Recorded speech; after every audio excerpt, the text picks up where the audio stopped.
thanks everyone, I appreciate it again. And I just want to say, thank you for having me here today. When Dr. Vega first asked me if I was interested in speaking about my HD story, I immediately agreed, since I never want to turn down an opportunity to potentially inspire others in the HD community through my story. And I guess it was also a good idea for me to get my hair cut yesterday, just to make sure that I was all cleaned up and shaved up as well. But, I asked them who the past speakers were, and it turned out to be my good friend BJ Pugh, who started his own Hoopathon fundraiser, was the president of the HDSA National Youth Alliance, and is also the current chair of the Huntington Disease Youth Organization's board. And last year there was Shauna, who was this past year's keynote speaker for the HDSA's National Youth Alliance and hosts tons of HD fundraisers. So I thought to myself, well, damn, how do I up that and fill those big shoes?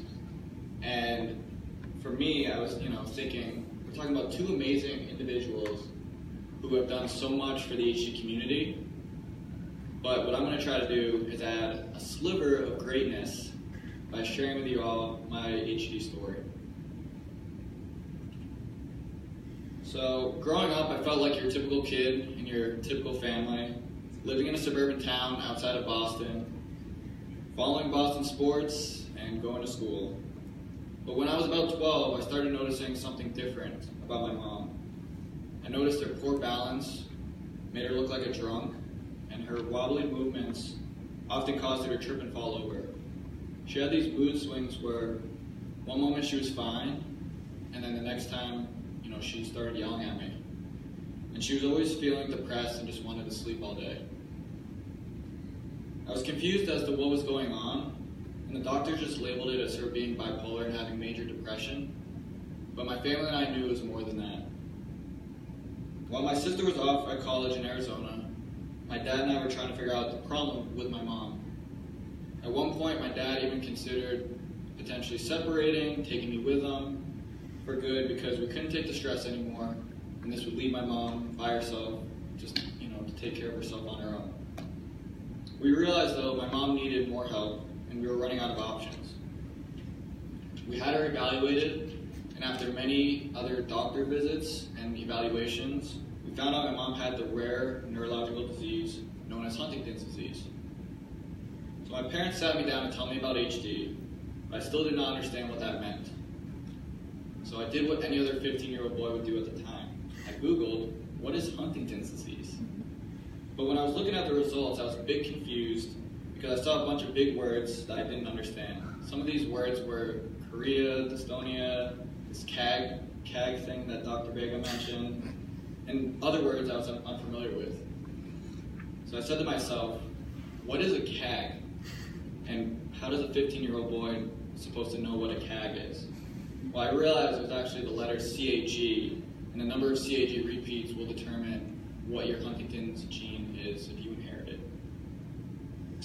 Now, thank God for the organization known as HD Buzz. For some of you guys who are unfamiliar with it, they break down the science behind Huntington's. So a lot of the slides that Dr. Vega mentioned, they may be able to break it down a little bit, because it is very confusing. And without them, I wouldn't understand nearly as much as I do now about the scientific updates and research happening in today's community. However, what I did notice when researching Huntington's disease was the many symptoms listed were the same ones my mom currently was showing. And as I'm reading these different websites, one item stood out and completely shocked me. Once showing symptoms of HD, the average lifespan was 10 to 20 years. My mom's clock was slowly ticking down before I knew it. Now, not only does the disease impact the person with it, but it affects those around them, like myself, who have to deal with it every day. I was just 15 at the time, and I was going into my sophomore year in high school, and I just wanted to be considered normal.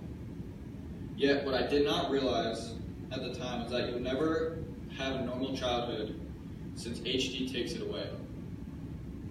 But as I'll show you, I went from having a normal life to an extraordinary one.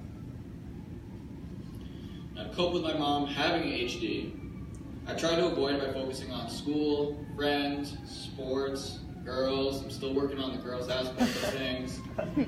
But in other terms, this was me being in denial about everything and trying to push it all away.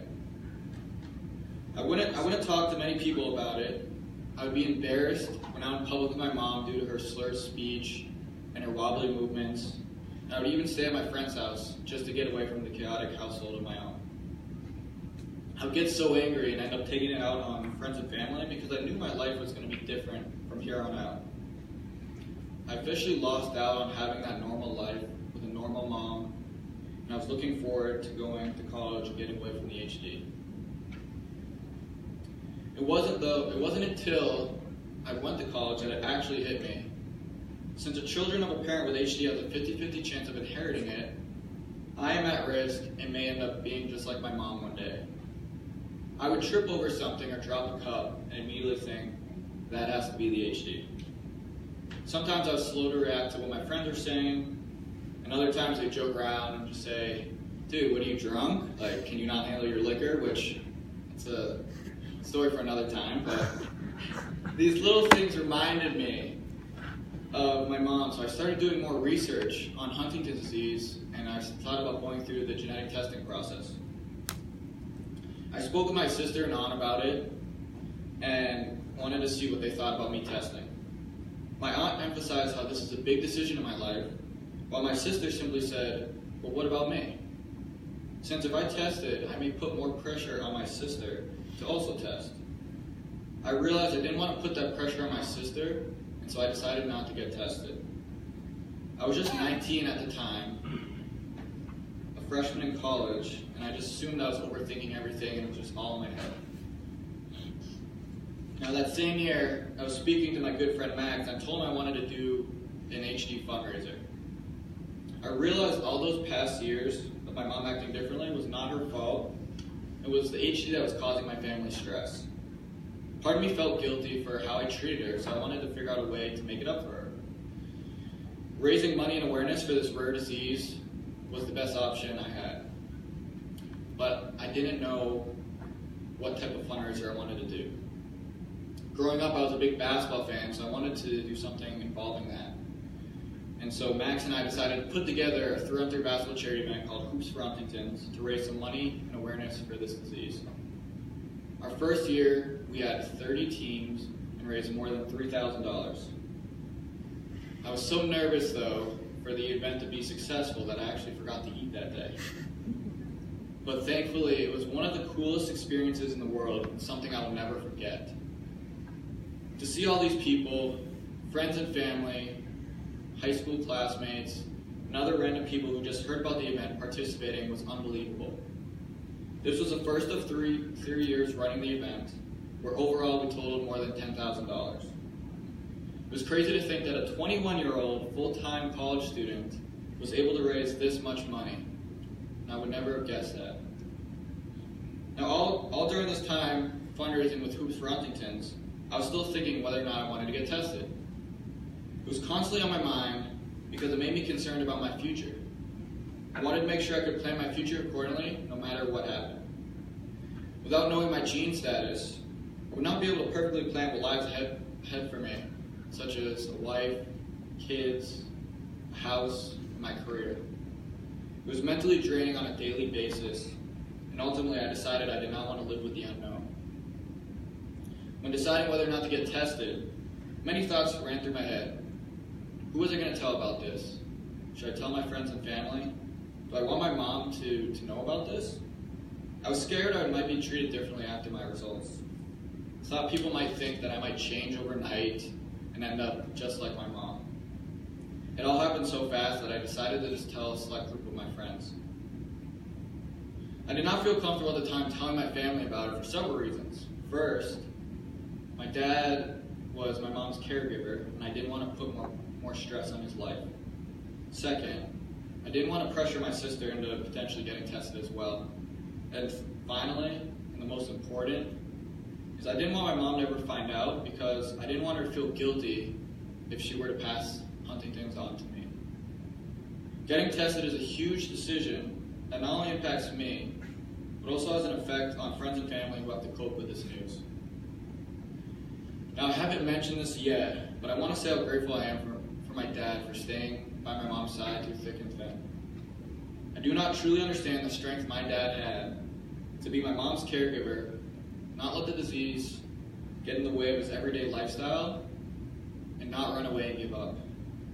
You'll never understand how much respect I have for him, for being there throughout the difficult part of her life. Now, some people say they want to be like their parents when they grow up, because we all know our parents are the ones reviewing our math homework and editing our papers in high school. And if you really want that cool gift for the holidays or for your birthday, then you have to write about your parents. However, my dad is my idol because of how he treated my mother through such trying times. To this day, continues to be amazing and supportive to me. In December 2010, a scary moment happened to my family. My dad, sister, and I woke up early on a winter morning to my mom yelling for help.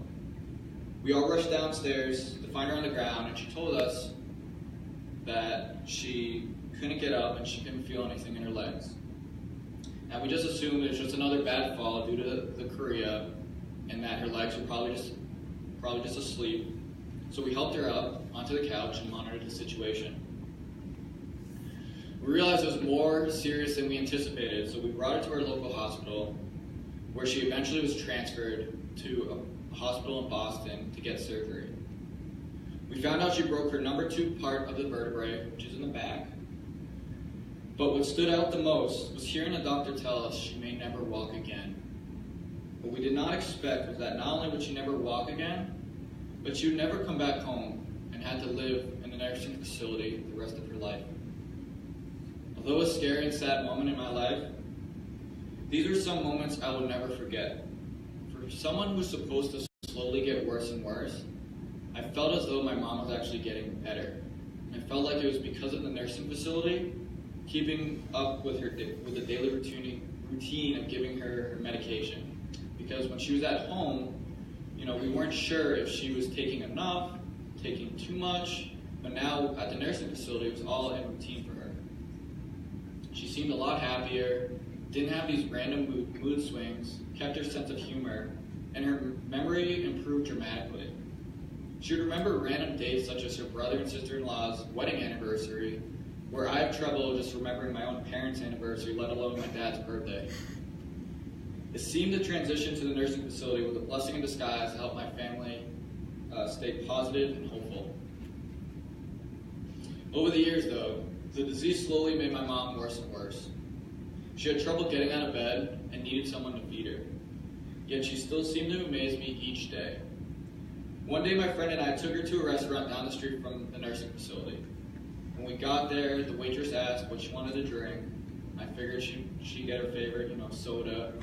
But when the waitress asked her, she said, "Can I get a martini, extra dry?" For me, that's even too much for me. So my friend and I started laughing, and this was one instance reminded me of my mom without the HD. My mom battled this devastating disease for 17 years before eventually passing away. It's never easy to lose a parent as a young person, or in general, as many of you may be able to relate to this. This was extremely difficult for me because growing up, my relationship with my mom wasn't the best due to her being sick with HD. Yet I knew she was no longer suffering and was finally at peace. In a way, this gave me a sigh of relief because I no longer felt bad seeing her suffer. In March of 2011, a year after my mom had her big fall, I decided to go through the genetic testing process. It was one of the hardest decisions a young person ever has to make in their life. Unfortunately, just like my mom, my flip of the coin landed on the difficult side, and I knew one day I also would get HD. Only a few of my friends knew about my results, and it took some time for it to set in. However, I knew from this point on I had 2 choices to make. One, I could sit back and let the disease dictate the rest of my life. Or 2, I could take the bull by the horns, get involved with fundraising and advocacy efforts to get one step closer to finding a cure. And luckily, I chose the latter and haven't looked back since. It was difficult to adjust to the news of testing positive for Huntington's disease, but for me, the disease drove me to become more active in the HD community. Besides running my Hoops for Huntington's charity event, I went to a similar hoopathon in Massachusetts. It was a great event. I met a lot of amazing volunteers and great supporters of HD.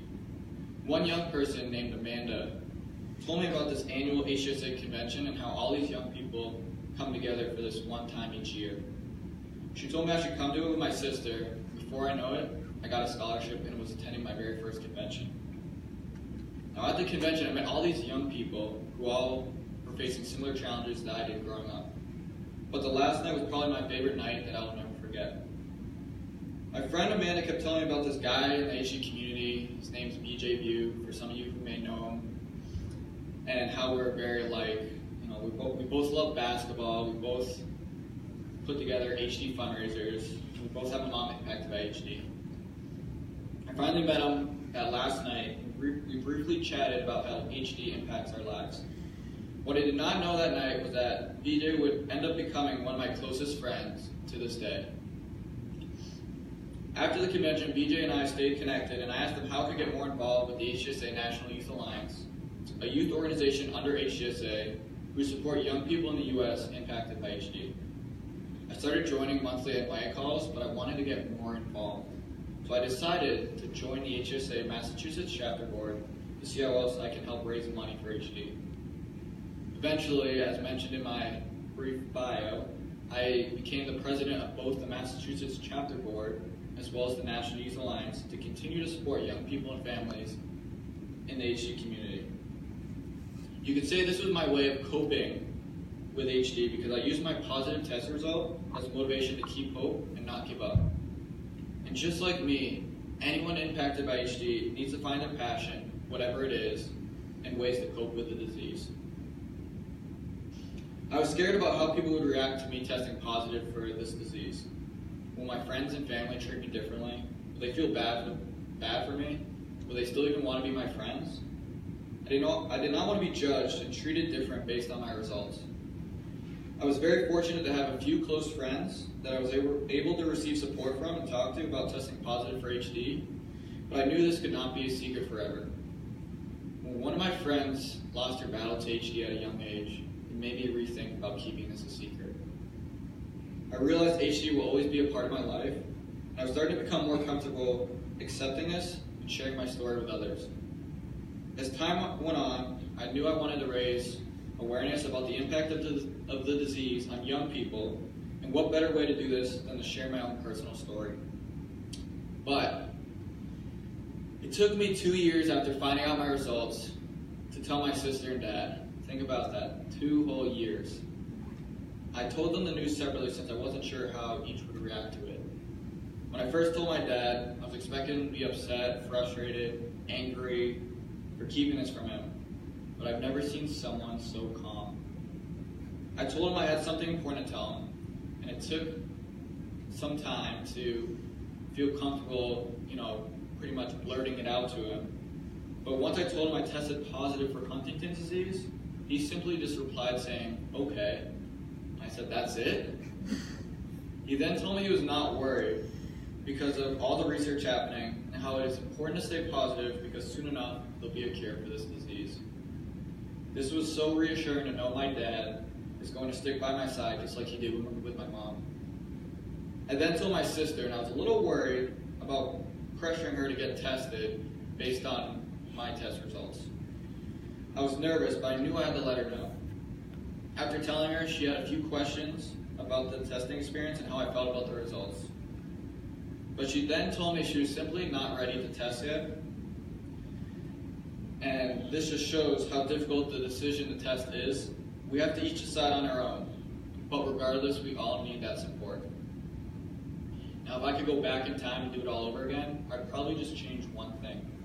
That one thing is tell my sister and dad that I want to test for Huntington's disease. Make sure that they go through the genetic testing process with me. Not many people can say they have very supportive friends like me, and I think it is important to have as many resources as possible when going through the testing process. And yes, that is on my arm, so Over the years, I learned that there are hundreds of thousands of young people impacted by the same disease. Whether they're a caregiver to their parent, at risk, tested positive, or tested negative, each young person has a similar struggle I did growing up. Based on my own experience growing up in an HD family, I did not want to see other young people going through the same difficulty I had to. I wanted to somehow provide more support resources to young people facing the everyday challenges of HD. That is when I decided to get more involved with the Huntington's Disease Youth Organization, also known as what the young people call it, HDO, whose mission is to support young people around the world impacted by HD. HDO provides resources and support to young people through their website, annual camps, and through the Youth Services Program in the U.S.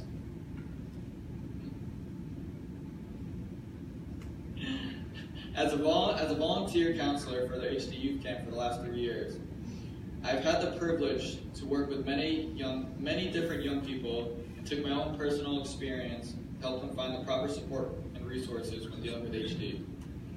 Not only did I volunteer at camp, but I also joined their board of trustees to make sure young people around the world continue to receive the support and resources needed when dealing with HD.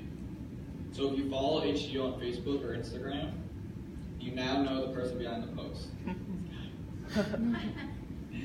Now, I will have to admit, I'm not perfect, and I did not find the end-all solution when dealing with HD. I still have days where mentally I am struggling to truly accept my positive test results for HD. I know one day I may end up sick just like my mom and end up in a nursing facility. I know one day I may not have that normal life that my friends will have. And I know one day my family may end up taking care of me.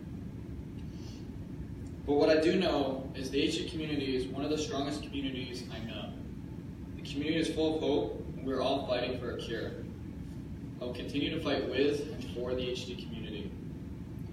I know there are many young people facing similar challenges that I did as a child, and this re-inspires my fight against the disease.